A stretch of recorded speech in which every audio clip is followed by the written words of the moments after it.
So, hi everyone, how are you guys doing? I, Atul Singh, welcome you all to this beautiful platform of Adda 247. देखो, M H CET 3 year का result already आ चुका है और हम लोग काफ़ी toppers के साथ इंटरव्यू ले रहे हैं ऑलरेडी, है ना? तो इन्हीं टॉपर्स की लिस्ट में आज हमारे साथ है Shreya Gupta. She scored 99.07 percentile in M H CET 3 year, ठीक है, जो कि काफ़ी अच्छा स्कोर है। अगर she wants to get into a top college, she can easily get into it, ठीक है। तो इनके बारे में आज हम थोड़ी सी बातें जानेंगे और ये भी जानेंगे कि इनका प्रिपरेशन स्ट्रेटजी क्या रहा है, क्या कोई चैलेंजेस है जो इन्हें फेस किए हैं, और अपने आप को थ्रू आउट दिस जर्नी इनने कैसे मोटिवेट करके रखा, कैसे डिसिप्लिन रही है, ठीक है। तो हाय श्रेया। Hello sir. हाँ, तो श्रेया, एक ब्रीफ इंट्रोडक्शन दे दो अपने बारे में कि आपने कहाँ से पढ़ाई करी है, बेसिकली एकेडमिक और फैमिली का थोड़ा सा इंट्रोडक्शन दे दो। Okay, sir. So myself, Shreya Gupta. This hmm. year, I have been graduated from Banaras Hindu University. I have done bachelor's in political science and currently just aspiring to be a law student. हम्म। तो मतलब एकदम से law की तरफ जाना, bachelor Sir, से। actually, since my childhood, since my father is also a lawyer, so बचपन से ही लॉ की तरफ एक अलग ही झुकाव था. बट नाइन्थ टेंथ क्लास में आई जस्ट डिसाइडेड कि लॉ को ही एज अ करियर चूज करना है. सो from then, I started preparing for CLAT examination, but unfortunately, after my 12th, I wasn't able to get into NLU. So I decided to do a bachelor's, and after that, I can do 3 years LLB. So that was my perspective at that moment of time. तो काफ़ी अच्छी journey रही है अगर देखा जाए तो। अब बनारस में एक थोड़ी सी पढ़ाई कर ली, अब थोड़ी सी पढ़ाई जाके महाराष्ट्र में करेंगे। काफ़ी आपको देख लोगों से मिलने को भी मिलेगा वहाँ जाके, ठीक है। तो बेसिकली अगर मैं आपसे पूछूं कि आप कौन सा कॉलेज ऐसा है जिसको आप टारगेट कर रही हो या प्लान कर रही हो ज्वाइन करने का, तो आपका क्या टारगेट है? Honestly speaking, currently I'm very much confused regarding that because CUET के थ्रू मुझे दिल्ली यूनिवर्सिटी में भी एडमिशन मिल चुका है. And MHCT I just give it, मतलब मैंने ज्यादा उसके लिए प्रिपरेशन उस तरीके से की नहीं थी.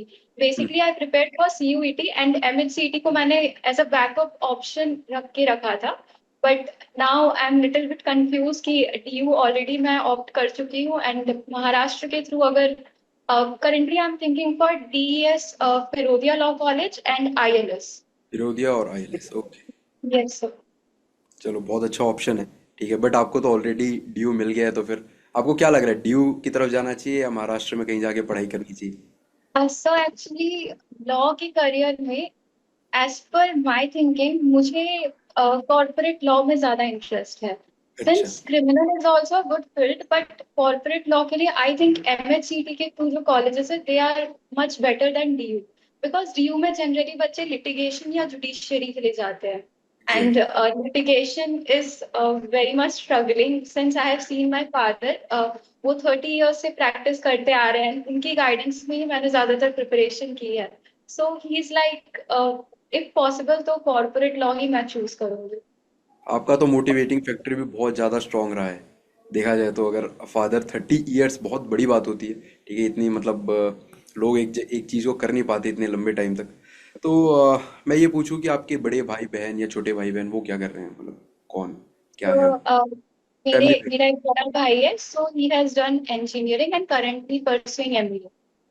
अच्छा, तो काफ़ी अच्छा, मतलब एकेडमिकली देखा जाए तो फैमिली बहुत अच्छा कर रही है, ठीक है। That's very good. रूटीन पे आ जाते हैं आपके प्रिपरेशन टाइम के, ठीक है। तो क्या आपका क्या रूटीन रहा है, रूटीन रूटीन क्या रहा है आपका पूरे ओके. प्रिपरेशन टाइम तो के? एक्चुअली एग्जैक्ट मैंने कोई रूटीन नहीं बनाई थी. I just use to set up some kind of targets कि मुझे आज के दिन ये टॉपिक्स कंप्लीट करनी है. एंड सिंस वहाँ BHU में कॉलेजेस का भी बहुत ज्यादा अटेंडेंस का इशू चलता था कि 75% से नीचे वो लोग जल्दी से अलाउ नहीं करते थे एग्जाम के लिए. तो एक अटेंडेंस का अलग बर्डन था, तो उस वजह से मेरा रूटीन तो कभी भी स्टेबल नहीं बन पाया. बट मैं अपना टारगेट बना के एनीवे एनी हाउ, चाहे मुझे रात जागना पड़े, बट मुझे ये टारगेट कंप्लीट करना है. सो मैंने तो ऐसे ही प्रिपरेशन की है अभी तक. तो बेसिकली देखा जाए तो ये कोई टाइम टेबल वाली स्टडी नहीं थी, ये टारगेट बेस्ड था सब कुछ, कि बस ये चीज़ डिसाइड कर ली और इसको हासिल करना है आज के आज ही, अब कुछ भी हो जाए, दुनिया इधर उधर हो जाए, यस. ठीक है। आपको कितना, मतलब कितना लगता है, क्या लगता है कि कितना टाइम प्रिपेयर करना चाहिए अगर कोई बच्चा एम एच सेट की तैयारी कर रहा है?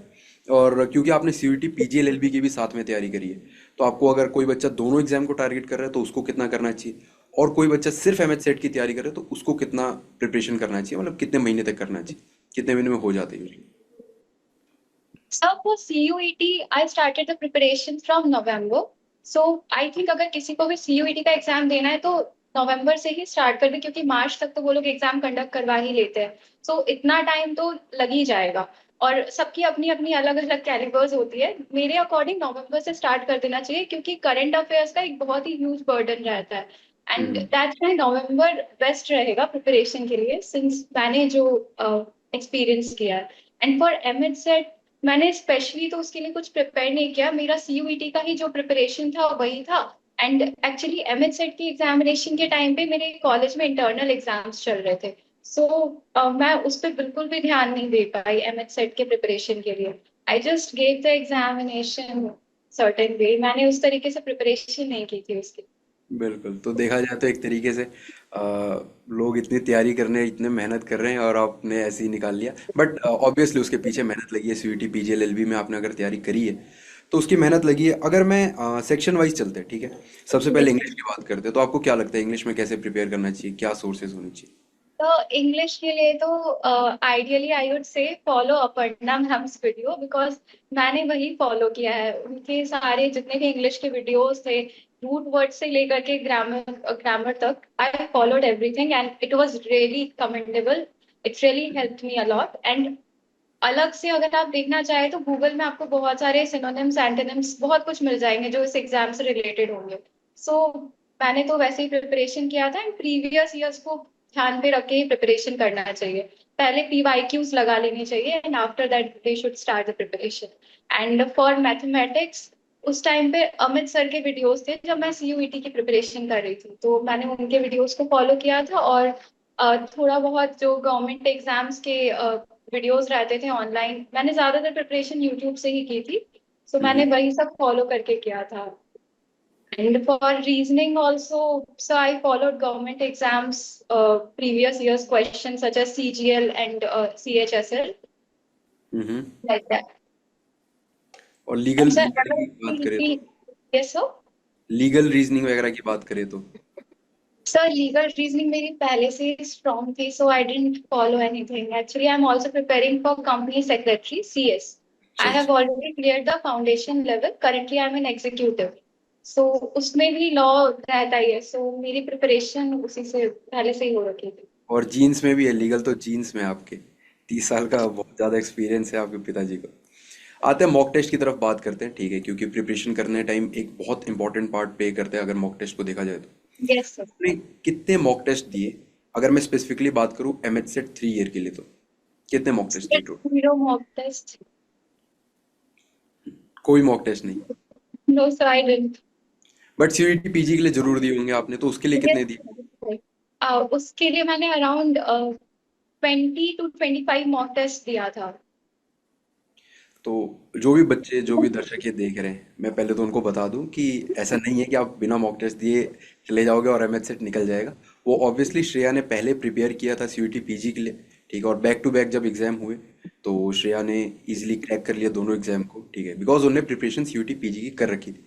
तो आपको मॉक टेस्ट देना जरूरी है, लेकिन श्रेया आपको ये तो आइडिया होगा कि हाँ कि इतने मॉक टेस्ट एक एग्जाम के लिए, अगर एमएच सेट को एज एग्जाम देखो तो इतने मॉक टेस्ट देने चाहिए, तो आपको क्या लगता है कितने मॉक टेस्ट देने चाहिए फुल लेंथ? तो around 20 to 25 it's really necessary. ठीक है, तो 20 to 25 मॉक टेस्ट देने चाहिए, क्योंकि आई बिलीव आपका ग्रेजुएशन भी चल रहा था और आप साथ साथ प्रिपेयर भी कर रही थी। तो ये जो यस सर। टाइम मैनेजमेंट की बहुत इशू होती है बच्चों को कि पूरे दिन कॉलेज में है, शाम को थोड़ा तो रेस्ट करेंगे, दोस्तों के साथ बाहर जाएंगे, तो आपने वो कैसे मैनेज किया, वो टाइम पीरियड कैसे आपने यूटिलाइज किया अपने टाइम को? सिंस आई टोल्ड यू कि मेरा कोई टाइम टेबल था ही नहीं, इट वाज जस्ट लाइक कि मेरा टारगेट्स रहता था, मुझे बस उसी पे काम करना है। तो जनरली सुबह का टाइम तो मेरा पूरा कॉलेज में चल जाता था। एंड आफ्टरनून में जब मैं लौटती थी तो उस टाइम पे मैं कुछ कुछ पहले के जो पढ़े हुए रहते थे उसको रिवाइज करती थी। जैसे करंट अफेयर्स का मेरा था, मुझे daily current affairs anyway any how करना ही है। सो हम्म। करंट अफेयर्स रिवीजन मैं डेली करती थी। इंग्लिश के सिनोनिम्स एंटोनिम्स मैं डेली, नहीं भी तो 50 to 60 सिनोनिम्स एंटोनिम्स मैं डेली याद करती थी। एंड फॉर मैथमेटिक्स ऑल्सो मेरा एक टाइमिंग था कि मैं 2 घंटे डेली मैथमेटिक्स प्रैक्टिस करूंगी, सो वो मेरा रात का टाइमिंग था, मैं रात में उसको प्रैक्टिस करती थी। एंड बाकी जो जितने भी वीडियोस थे सर, मैं उसी के थ्रू ऑलमोस्ट, अगर मैं रात के 9 बजे अपने कॉमन रूम में, अपने हॉस्टल के कॉमन रूम में पढ़ने बैठती थी, तो मैं सुबह के 8 बजे उठकर वापस आती थी अपने रूम। तो और मेहनत काफी लगी है। कुछ ऐसा ही था। बिल्कुल, बहुत मेहनत लगी है इसका मतलब, ठीक है। तो तो हमारे पास दो सीयूईटी एग्जाम्स के को अगर, बिल्कुल, तो कोई दो एग्जाम्स को टारगेट कर रहा है तो इतनी मेहनत तो करनी पड़ेगी आपको, ठीक है। बीट कि आप नाइट स्टडी करो, ठीक है, या सुबह जल्दी उठ के पढ़ो, ठीक है। पढ़ना जरूरी है, टारगेट्स मीट करना है हर दिन, ठीक है।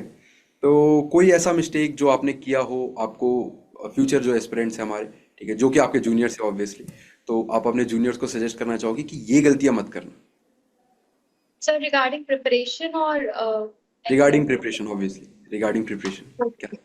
सर रिगार्डिंग प्रिपरेशन, मुझे एक चीज अपने में बहुत कमी लगती थी कि दो मैं मेरे पास कोई टाइम टेबल नहीं था, बट मैं टारगेट सेट करके उसको अचीव तो कर लेती थी। But hmm. At the end मुझे हमेशा लगता था कि जितना पढ़ा है उतना कम ही है, क्योंकि ये करंट अफेयर्स या जनरल अवेयरनेस का सिलेबस इतना वास्ट है। तो उसको देख करके मैं बहुत सारे अलग अलग सोर्सेस एक टाइम पे फॉलो करने लगी। जितने भी गवर्नमेंट एग्जाम्स की वेबसाइट्स थी या जो कुछ भी था, मैं सब कुछ देखने लगी थी। तो उसमें मुझे ऐसा लग रहा था कि मेरी प्रिपरेशन कहीं और जा रही है, क्योंकि इतना भी वास्ट उसमें नहीं आता जितना मैं बीच में जान तो वहां पे जाने की कोशिश कर रही थी। सो हम्म। दैट वाज रॉन्ग, कि मतलब एक सोर्स पे मुझे लगता है रिलाई करके ही रहना चाहिए, या ज्यादा से ज्यादा 2 से 3 सोर्सेस, उससे ज्यादा नेसेसरी नहीं है, वो आपका टाइम वेस्ट करती है सिर्फ। तो basically minimum resources maximum revision, यही कहना यस चाहते सर। हैं एक वर्ड तो में बोल। करंट अफेयर्स के लिए generally I followed Rohit sir's current affairs. मैंने हम्म। उस टाइम अड्डा से कोर्स भी लिया था सीयूईटी के लिए, सो उसी के बेसिस पे मैंने करंट अफेयर्स प्रिपेयर किया है। तो आप सीवीटी के पेड बैच में थी और एमएच सेट के लिए आपने यूट्यूब से तैयारी करी। चलो, yes sir. That's very nice. And for MH set, I followed your marathon, which you took one day before the examination. And around 4 to 5 questions were there from mathematics. So बहुत अच्छी help. बात।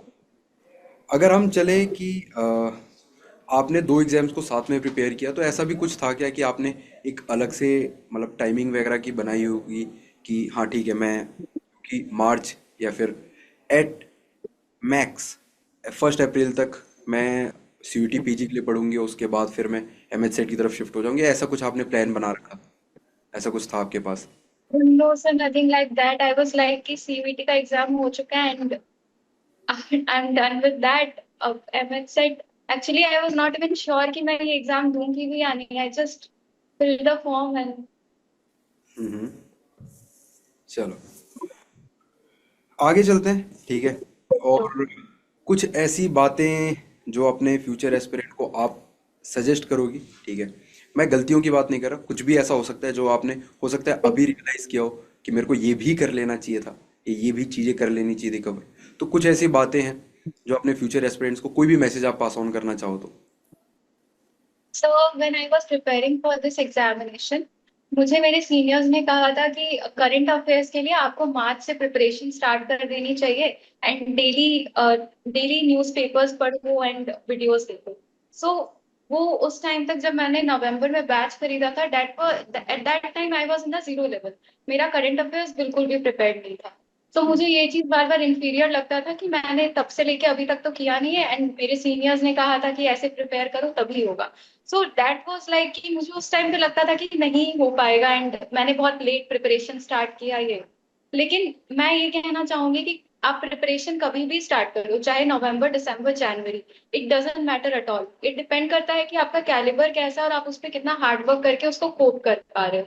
सो अगर आप थोड़ा भी let start कर रहे हो तो ये फील मत करना कि नहीं होगा या कुछ, क्योंकि ऐसे टाइम पे जब मैं एग्जाम के लिए बैठी थी सर सीयूईटी का, तो जब मैं क्वेश्चंस मेरे आंखों के सामने आ रहे थे, आई वाज लाइक वो क्वेश्चंस मुझे आते हैं, बट स्टिल मुझे बहुत इंफीरियर फील हो रहा था कि पता नहीं और आगे के क्वेश्चंस मैं सॉल्व कर पाऊंगी या नहीं। बहुत सारे मैथ्स के ऐसे क्वेश्चंस थे जो मैं पहले बहुत बार सॉल्व कर चुकी हूँ और मुझसे एकदम सही आंसर आया था जब मैं मॉक्स देती थी।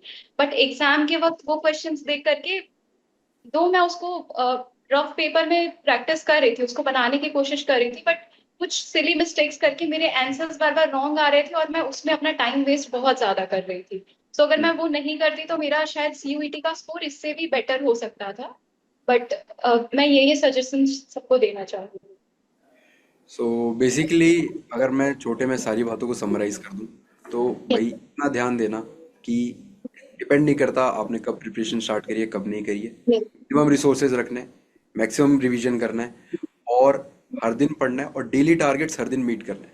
अब वो बेशक रात हो दिन हो कितना भी टाइम हो जाए, ठीक है, अपने टारगेट्स मीट करना है। ये श्रेया ने सारी बातें हमसे शेयर करी, ठीक है। सो thank you so much Shreya for connecting with us और अपने सारे इंसाइट्स इतना ओपनली शेयर करने के लिए, क्योंकि बच्चों को बहुत हेल्प मिलेगी इससे, जो भी फ्यूचर एस्पिरेंट्स है जो भी देख रहे हैं। So thank you so much guys for being thank you so much guys for being such a wonderful audience.